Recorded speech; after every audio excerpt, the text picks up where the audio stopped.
रामकृष्ण हरी, स्वागत आहे प्रतीक्षाच रेसिपीमध्ये। आता आज आपण करत आहोत मस्त असं टोमॅटो सूप। थंडी सुरू आहे तर बघा कुठलाही पदार्थ घेतला ना तर गरम गरम खायला असा मस्त वाटतो।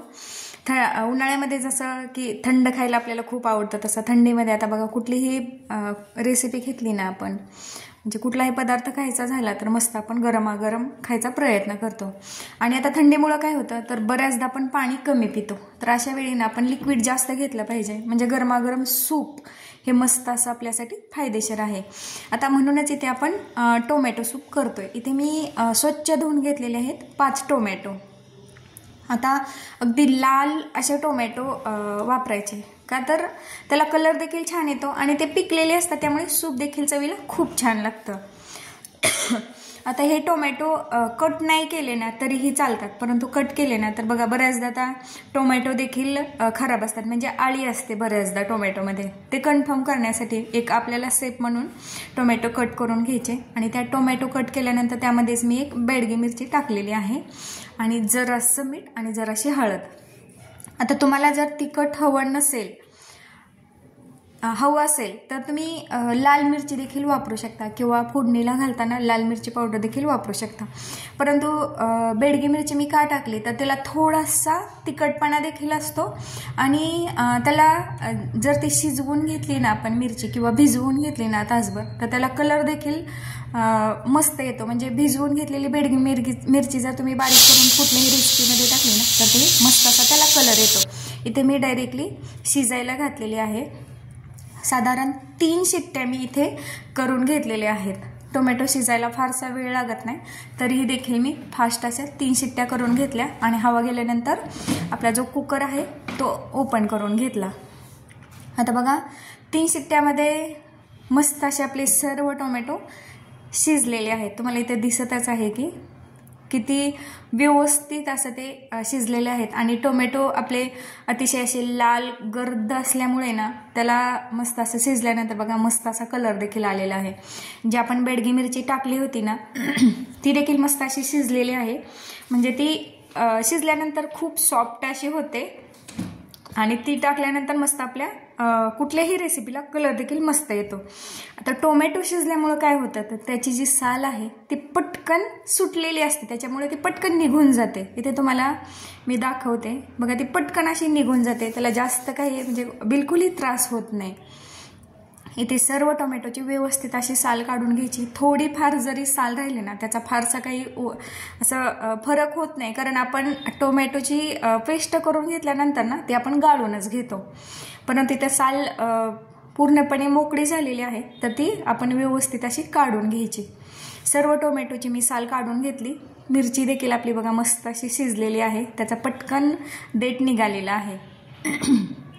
आता इथे टोमॅटो काढताना ना त्यामध्ये जरासं पाणी आलेलं होतं, ते जे आपण टोमॅटो शिजवताना पाणी टाकलेलं होतं ना ते आपण सूपमध्ये टाकणार आहे। ते बिलकुलही टाकून द्यायचं नाही, कारण टोमॅटोमध्ये खूप प्रमाणात व्हिटॅमिन सी असतं आणि शिजल्यानंतर बऱ्यापैकी ते पाण्यामध्ये उतरलेलं असतं, म्हणून ते पाणी टाकून द्यायचं नाही, कारण आपण अगोदरच टोमॅटो स्वच्छ अशी धुवून घेतलेले आहेत। आता त्याची साल काढल्यानंतर एका मिक्सरच्या भांड्यामध्ये मी टोमॅटो व्यवस्थित असे शक्य होईल तेवढी बारीक करून घ्यायची, कारण टोमॅटो ऑलरेडी शिजलेले असल्यामुळे ना ते पटकन बारीक होतात। ते काही त्याच्या कुठेतरी बघा कच्चा टोमॅटो कुठेतरी बारीक होत नाही, एखादी फोड तशीच राहते, असं काही होत नाही, मस्त असं ते बारीक होतं। आता ते मिक्सरमध्ये बारीक केल्यानंतर ना जे कुकरमध्ये पाणी राहिलेलं होतं ना शिल्लक त्यामध्येच मी ते बारीक केलेलं टोमॅटो टाकलं आणि आता ते व्यवस्थित असं गाळून घ्यायचं आहे। जरी तुम्ही हे गाळून नाही ना घेतलं तरी जास्त काही त्याला फरक पडत नाही, परंतु त्याच्यात जी टोमॅटोच्या ज्या बिया असतात तुम्ही कितीही शिजवलं तरी त्या काही शिजल्या जात नाहीत आणि नंतर मिक्सरमध्ये जरी आपण बारीक केलं ना तर त्या पूर्णपणे बारीक जरी झाल्या तर त्याचा थोडासा चोथा राहतो। त्याच्यासाठी बघा बऱ्याचदा काय होतं मुलांचं लगेच राहतं की बाबा घरी केलेलं आहे तर बघ ते त्याच्यातल्या बिया लागतात, असं काही वाटायला नको। अगदी विकतचं जसं आपण हॉटेलमध्ये खातो ना सूप तशा पद्धतीनं लागण्यासाठी इथे मी सर्व जे बारीक केलेलं टोमॅटो होतं ते व्यवस्थित असं गाळून घेतलं आणि अगदी 1 चमचा त्याचा बघा चोथा निघालेला आहे, फारसं काही त्याच्यात निघत नाही। आता इकडे मी साईडला एक कढई गरम होण्यासाठी ठेवली. ती गरम झाल्यानंतर ना त्यामध्ये मी इथं तूप वापरणार आहे. अगदी साजूक असं गाईचं तूप आहे. आता सूप करायचं म्हटलं ना तर त्यामध्ये बटर खूप छान लागतं चवीला. हॉटेलमध्ये बघा सर्रास बटरचा वापर होतो, त्याच्यामुळे त्याची थोडीशी चव बदलते. परंतु आपले जे सूप आहे म्हणजे प्रत्येक रेसिपी मी होममेड करते. म्हणजे कुठल्याही रेसिपीमध्ये मी आजपर्यंत बटरचा वापर केलेला नाही. अगदी घरात जे साहित्य आहे त्यामध्येच मी हे रेसिपी बनवत आहे. आता 1 चमचा तूप टाकून घेतलं आणि नंतर त्यामध्ये 1 तमालपत्र, 1-2 तुकडे दालचिनीचे आणि 4 ते 5 लवंगा त्यामध्ये टाकून घेतल्या. आता ते व्यवस्थित असं हलवून द्यायचं. त्याला बघा मस्त असा तडका बसतो. इथे तुम्हाला दाखवते. मस्त असं आपलं जे लवंगा आहेत त्या अशा तडतडलेले आहेत, पूर्ण फुगलेले आहेत.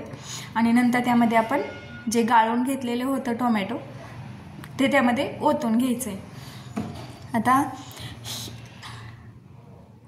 बघा कढई गरम असल्यामुळे ना ते पटकन कढईनं बघा लगेच उकळायला लागलेलं असं आपल्याला वाटतंय. तुम्हाला इथे दाखवते. आता हे अतिशय असं बघा ते त्याला दाटसरपणा बिलकुलही नाही. कारण जर तुम्ही जास्त घट्ट असं जर टोमॅटोचं सूप करायला गेला ना आणि जास्त जर टोमॅटो वापरले तर चवीला ते फारसे काही चांगलं लागत नाही. थोडंसं बघा आंबट लागतं. म्हणून काय करायचं, त्याला दाटसरपणा येण्यासाठी मी ते 1 चमचा कॉर्नफ्लॉवर घेतलेला आहे आणि त्यामध्ये पाणी टाकून त्याची स्लरी बनवून घ्यायची. हे कशासाठी तर त्याला दाटसरपणा यावा म्हणून. तुम्हाला जर थोडंसं आंबट आवडत असेल, थोडं म्हणण्यापेक्षा जर असं जास्त होतं जेवढा तुम्ही टोमॅटोचा वापर कराल तेवढं जास्त ते आंबट होतं. ते आंबटपणा कमी करण्यासाठी ना इथे मी कॉर्नफ्लॉवरचा वापर करते. आता त्याची स्लरी करून मी साईडला ठेवली. इकडे साईडला आपलं टोमॅटोची जे सूप होण्यासाठी ठेवलेलं होतं त्याला देखील 1 उकळी घ्यायची आणि नंतर आपण ती स्लरी टाकणार आहोत. आता त्याला उकळी येईपर्यंत स्लरी करून ठेवली. नंतर आता वरून डेकोरेट करण्यासाठी ना हॉटेलमध्ये काय करतात, विकतची क्रीम वापरतात. मी इथं काय केलं आहे, दुधावरची फ्रेश क्रीम घेतली म्हणजे साई आलेली आणि ती मिक्सरच्या जारमध्ये व्यवस्थित अशी फिरवून घेतली म्हणजे त्याची क्रीमच तयार होते. आता ते देखील आपलं तयार झालेलं आहे. पूर्णपणे आपण सूप जे केलेलं आहे ते अगदी होममेड आहे. त्यामध्ये कुठलाही विकतचा पदार्थ घातलेला नाही. म्हणजे कुठलंही तुमचं बटर असेल किंवा तुमची क्रीम असेल असं आपण काहीच विकतचं असं टाकलेलं नाही. नंतर त्यामध्ये जरासं मी अगोदरही मीठ टाकलेलं होतं, ते लक्षात ठेवायचं. ते थोडंसं कमी वाटलं म्हणून जरासं मीठ टाकलं आणि नंतर जे आपण स्लरी करून घेतली होती कॉर्नफ्लॉवरची ती टाकून घेतली. फोडणी उकळी आली ना ह्याला आपल्या टोमॅटोच्या सूपला, नंतरच ती स्लरी टाकून घ्यायची. आणि ती टाकल्यानंतर ना ते अजून एक उकळी येईपर्यंत ते कंटिन्यू हलवत राहायचं. नाहीतर बघा त्याच्या खाली गुठळ्या होतात. जशा तांदळाची खीर करताना आपण तांदूळ बारीक करून टाकल्यानंतर जसं हलवतो नाहीतर त्याच्या खाली करपलं जातं किंवा त्याच्या गुठळ्या होतात. म्हणून तशाच पद्धतीने हे देखील कंटिन्यू हलवून घ्यायचं एक उकळी येईपर्यंत. बघा इथे जसजसं ते जास्त गरम होईल, त्याला उकळी यायला लागेल ना तसं त्याला दाटसरपणा यायला सुरुवात होते.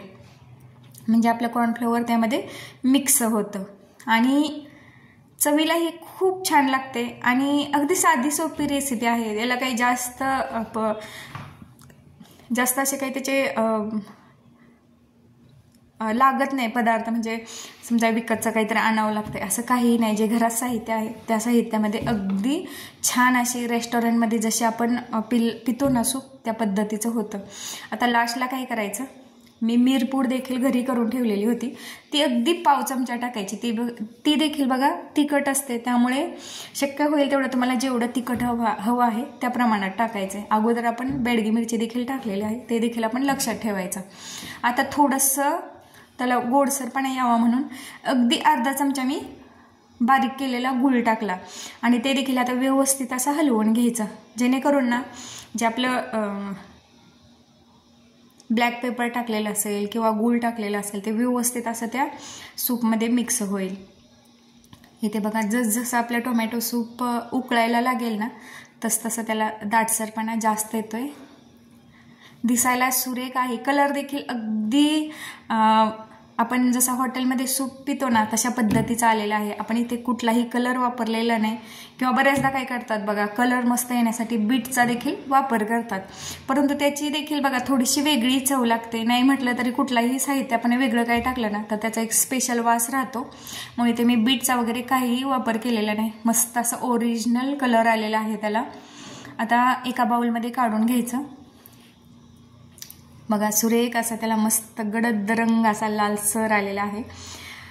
आणि वरून जे आपण क्रीम तयार केलेली होती, फ्रेश क्रीम, होममेड आहे अगदी, ती टाकून घ्यायची. तुम्हाला ही रेसिपी कशी वाटली ती मला नक्की कमेंटमध्ये सांगा. आणि व्हिडिओ आवडल्यास लाईक, शेअर आणि सबस्क्राईब करायला विसरू नका. आता ही क्रीम आहे ना बघा, ही आपली जी साई असते ती आपण फेटून घेतलेली असते, त्याच्यामुळे ती दाटसर होते. आणि त्याच्यामुळं काय होतं तर त्या सूपमध्ये चमच्याने जरी आपण वरून ओतलं ना तर ते पटकन खाली जात नाही, म्हणजे वरचीवर अशी तरंगत राहते. आणि त्याला मस्त असं बघा एक डेकोरेट पण होतं. आणि थोडीशी क्रीम टाकल्यानंतर त्याची चव देखील थोडीशी बदलते.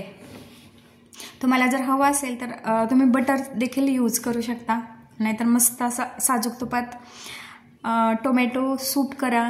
थंडीचे दिवस आहेत, सर्वांना थंडीच्या खूप खूप शुभेच्छा.